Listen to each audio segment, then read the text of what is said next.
ગમ્યું. આજનું જે ફંક્શન છે ને એમાં પણ મારે સેમ વસ્તુ જ છે. અમુક વાર પપ્પા મને ખીજાય થોડું બહુ. તો મારા બેસ્ટ ફ્રેન્ડ એવી છે, તારા સાથે તો નાના મોટા ઝઘડા બધી માટે વધારે બોલીશ ને તો પણ ઝઘડા હોય ત્યાં જ વધારે પ્રેમ હોય ને. સો મચ તે જે બધું મારા માટે કર્યું છે ને એ બહુ જ હોય. મારા ભાઈનો ભાઈબંધ પણ તું પણ મારા ભાઈ જેવો.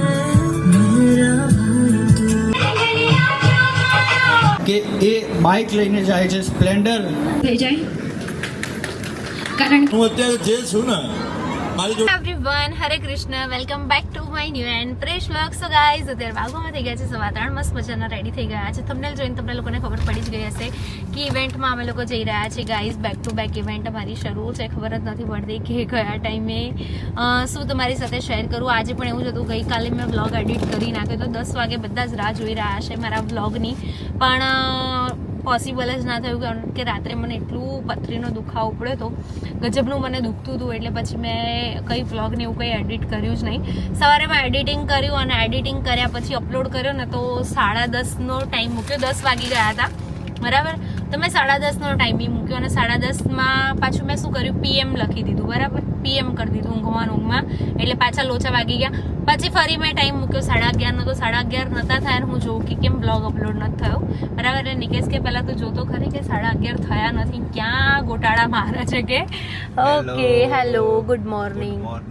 અત્યારે જ આપણે એમ તો ગુડ મોર્નિંગ કહેવાય ને મારા માટે તો અત્યારે, કેમ કે હવે જો કે હું સવારે તો ગુડ મોર્નિંગ. Yes, okay.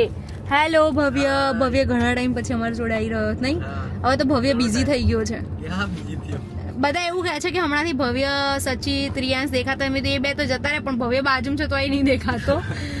ચાંદ જેવો થઈ ગયો. હા, સાચી વાત છે. ઓકે, સો ગાઈઝ, અમે લોકો પહોંચે છે ને આજે મારું ફંક્શન જે છે ને વસ્ત્રાલમાં છે. મારા ઘરથી 10 જ મિનિટનો રસ્તો છે, એટલે મને કંઈ ઉતાવળ થઈ નથી. મેં બહુ જલ્દીમાં કંઈ રેડી નથી થઈ, પણ સવારે હું ગઈ હતી ગાઈઝ શોપ પર મારા આઉટફિટ લેવા માટે. અને ફરીથી એક વખત કહી દઉં કે મારી ઇવેન્ટ્સમાં હું જેટલા પણ આઉટફિટ પહેરું છું બધા જ વસ્ત્રકળાના છે બરાબર. અને મારા સર એવું કહે છે કે કોલેબોરેશનમાં લો છો ને આઉટફિટ તો મેન્શન અને પ્રમોશન કરી દેજો. મને ખબર જ હતી કે કેમેરો આવશે.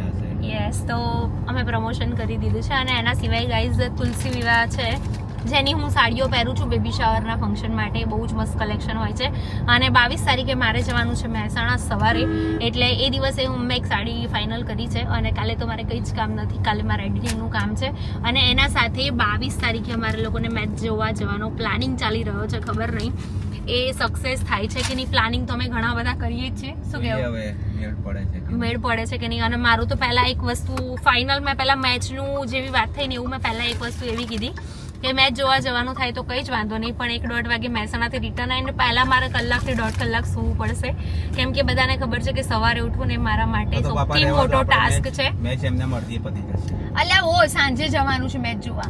5 વાગ્યા પછી તો હું 1:30 વાગે ઊંઘું બરાબર, તો 3-3:30 ઉઠી જવું, પછી ફ્રેશ થઈ જવું, પછી તો આપણે જઈ શકીએ ને. અચ્છા, ઓકે, તમારે ના જવું હોય તો કંઈ વાંધો નથી બકા, તમે રહી શકો છો ઘરે. હો બકા. અને આ છે ને અમારા આ બ્લેક કપડા પહેરીને કાળું હોય, મારા કાળું વધારે કાળું દેખાય. શેવિંગ, બ્લેક ચશ્મા, આમ કેમ જોવો છો? કાળું છે તો કાળું જ કહીશ ને. ગાઈઝ, નિકેશને છે ને એક જ વસ્તુથી ચીડ ચડે. હું જ્યારે એને કાળું કહું ત્યારે મને ખબર છે ને તારા ફેસ ઉપર તે કઈ. ગાઈઝ, તમે લોકો કહેજો કે એને ગુસ્સો આવે છે કે નહીં આવતો. આયો. અને બીજી એક વસ્તુ કે હું કહું કે ના કહું એની પહેલા પબ્લિક જ મને કહી દે છે કે મારા ભાઈ કાળા નથી બરાબર, પણ મને બહુ મજા આવે એને ચીડાવવાની. એ મને, તમને લોકોને ખબર નથી ગાઈઝ, મને એટલું બધું ચીડાવે છે ને, એટલું હેરાન કરે છે ને, એ બધું વ્લોગમાં નથી આવતું. કેમેરા વગર બહુ જ હેરાન કરે. એની આદત બી, હું હાઈપર બી એવી થયું બરાબર. એ હાઈપર થાય જ છે અત્યારે, પણ આ તો કેમેરો ચાલુ છે ને એટલે કશું બોલતો નહીં. બાકી તૃપ્તિને ખબર છે એક દિવસ કાળું ફેસ સ્પીડ ઓછી કરો, કાળું કહો ને એટલે નિકેશ કેવા કયા થઈ જાય. ઓકે ગાઈસ, તો ચલો આપણે પહોંચીએ આપણા લોકેશન ઉપર. અને ગઈકાલે વાત કહેવાની હતી આ ફેન સ્પીડની. ગાઈસ, આમાં મને ખબર નથી કે ભાઈ આ રીતે આમાં સિસ્ટમ છે. અમારા નિકેશે નિસીવે શીખવાડી કે આમ સ્લાઇડ કરો ને તો ફેન સ્પીડ ઓછી થાય.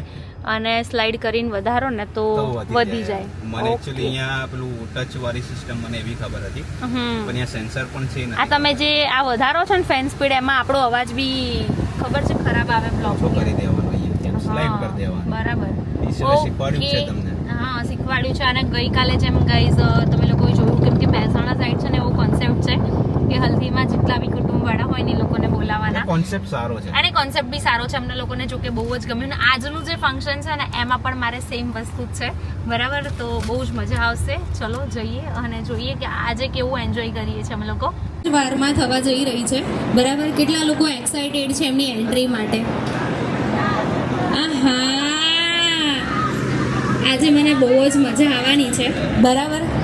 અને દાદા, હું તમને એક ક્વેશ્ચન કરું, બરાબર, તો તમારે મને જવાબ આપવાનો, હે ને? આપશો ને? લગ્ન થઈ ગયા? પત્ની ક્યાં તમારા? ઓકે. કપડાં બદલવા ગયા છે? અચ્છા, તો કંઈ વાંધો નહીં, તમને હવે બોલશે નહીં એ નથી ને, તો આપણે તમને ક્વેશ્ચન કરી લઈએ, બરાબર. કે પત્ની પાસે હોય છે એ વસ્તુ પણ એનો ઉપયોગ નથી કરતી, તો એનો તમે જવાબ શું આપશો? બુદ્ધિ. હવે બા આવે ને એટલે તમારે બધાએ કહી દેવાનું, બરાબર, કે દાદાએ આવું કીધું છે. ચાલશે ને દાદા? વાંધો નહીં ને? ચાલે. કેટલા વર્ષ થયા લગ્નને? 45 વર્ષ થઈ ગયા છે અને હવે આવું બોલી રહ્યા છે, બરાબર. હવે કે કાઢ્યા એટલા ક્યાં કાઢવા છે તે ચિંતા નહીં. ચિંતા છે.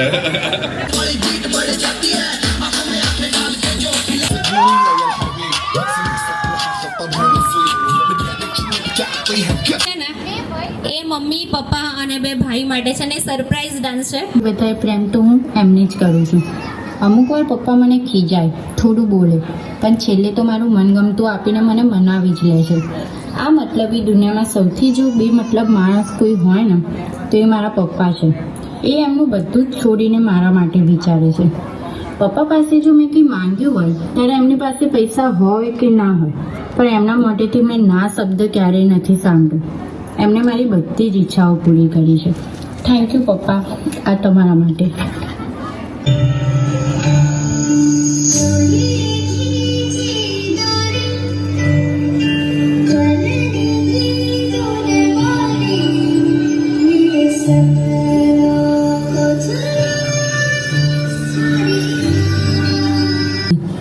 તારા વિશે તો હવે શું બોલું? તું તો મારા બેસ્ટ ફ્રેન્ડ એવી છે. તારા સાથે તો હું મારી સુખ દુઃખની બધી વાતો શેર કરી શકું છું. મારા ગયા પછી હવે કોની સાથે ઝઘડીશ મમ્મી? આપણે નાના મોટા ઝઘડા, બધી વાતો, સાથે કામ કરવું, બધું બહુ યાદ આવશે મને. તે મારા માટે જે કર્યું છે ને એ બીજું કોઈ ના કરી શકે.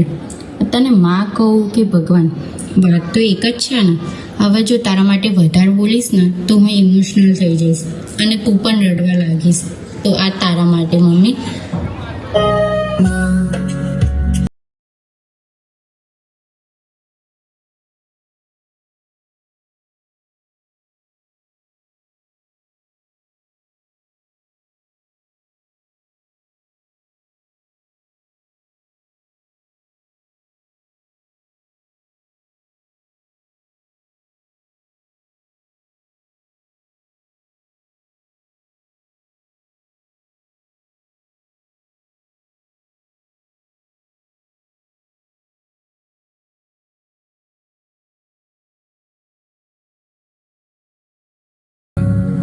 જીવનમાં એક મોટો ભાઈ તો હોવો જ જોઈએ.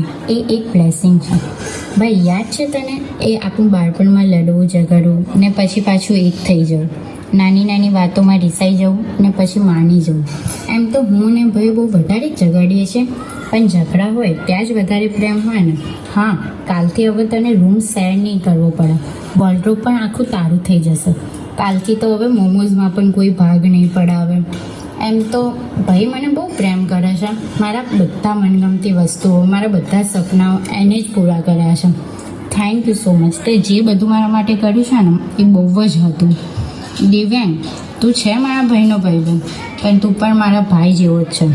આઈ લવ યુ બોથ. મારા દાદા દાદી, કાકા કાકી, મામા મામી, મારી ઓલ ફેમિલી, તમે બધાએ મને બહુ સપોર્ટ કર્યો છે, મને બહુ પ્રેમ આપ્યો છે. ઓલ ફેમિલી મેમ્બર્સ, આ તમારા માટે. લખતા હોત અને બોલતા હોત તો શું બોલતા હોત? જન્મી હતી જ્યારે તે મારા ઘરમાં, મારી એક મોટી ઈચ્છા પૂરી થઈ ગઈ. ઈચ્છાઓ ઘણી બાકી હતી તેના માટે, પણ જોત જોતામાં મારી દીકરી મોટી થઈ ગઈ. થોડો કંટાળો આવતો તેને ભણવાનો, તો પણ ચોપડા રોજ વાંચતી થઈ ગઈ. મોટા ભાઈ સાથે ખૂબ મસ્તી કરે, મોકો મળે એની ટીચર થઈ ગઈ. બાળપણ તેનું વીતતું ગયું અને તે કોલેજ જવા જેવી થઈ ગઈ. ક્યારે નીકળી ગયો સમય હાથમાંથી ખબર ના પડી, મારી દીકરી મોટી થઈ ગઈ. વિશ્વાસ છે જ્યારે કહીશ વેવાઈને, વિશ્વાસ છે જ્યારે કહીશ વેવાઈને કે મારી તમારા ઘરની શોભા થઈ ગઈ. વેવાઈ હસતા કહેશે, ફક્ત શોભા નહીં, આ તો મારા ઘરની દીકરી થઈ ગઈ. નહીં છોડતા આ મોકો હાથમાંથી, જો તમારી દીકરી હજી નાની હોય, વિતાવજો સમય એના સાથે, ખબર નહીં પડે ક્યારે દીકરી મોટી થઈ ગઈ.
ગોલ્ડ તમે કોફી પીધી, ના હટકે ગોલ્ડ તમે કોફી પીધી. મારી બોલતી નથી, બોલવાની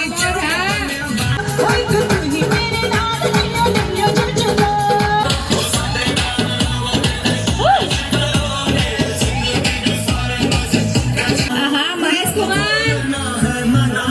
તો બહુ મોજમાં.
कोई कहता है दोस्ती प्यार है, अच्छी वाह तो कर दीजिए.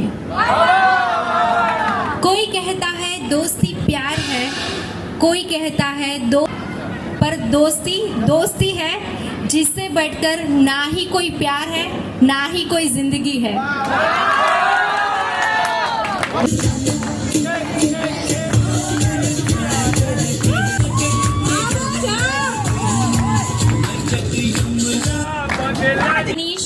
એવી મને ક્યાં ખબર હતી દોસ્તમાં પણ ખાસ બનીશ એવી મને ક્યાં ખબર હતી. તારા વગર એક જિંદગી હતી એવી મને ક્યાં ખબર હતી. પણ તું જ મારી જિંદગી બનીશ એવી મને ક્યાં ખબર હતી. જોડો ભાઈ, હા મોજ, હા. ખાલી ખોડિયા સુદાને દીવો એક જ જેવો એ ખાલી ખોડિયા કરણ જેવો અલ્યા નાચી લો. એટલે પિતા સાહેબ, બાપ એ હસ્તી છે જેના પગ રખાથી પણ દીકરીને પ્રેમ હોય છે. હારી ચૂક્યો હતો હું બધેથી, ત્યારે હિંમત બનનાર મારા પિતા હતા. Thank you so much, thank you so much, thank you sir. આજે હેતભાઈ પણ આપણા જોડે ઊભા રહ્યા છે, બરાબર. એમના પપ્પાને કંઈક કહેવા માંગે છે, કારણ કે જો દીકરા અને બાપનો સંબંધ કેવો હોય છે ખબર છે કે જ્યારે દીકરો ખભે આવી જાય ને અને દીકરાનો સંબંધ નથી રહેતો, એક ફ્રેન્ડનો સંબંધ થઈ જાય છે. તો એ પણ કંઈ કહેવા માંગે છે. પપ્પા માટે મારા માટે કોઈ જ શબ્દ નથી. પપ્પા એ છે કે જે એમને 48 યર્સ સ્ટ્રગલ કરીને અમારી આખી લાઈફ બનાવી છે. એ એમની એક એક વસ્તુ છોડીને અમારી અગણિત વસ્તુઓ અમને અપાવી છે. મારા લાઈફના 1-2 એક્ઝામ્પલ એવા છે કે એ બાઇક લઈને જાય છે સ્પ્લેન્ડર અને મને 4-વ્હીલ લઈને મોકલે છે ઓફિસ. એ 3 ને 4 વર્ષ ફોન વગર રહ્યા છે અને મને આઈફોન અપાવડાવ્યો છે.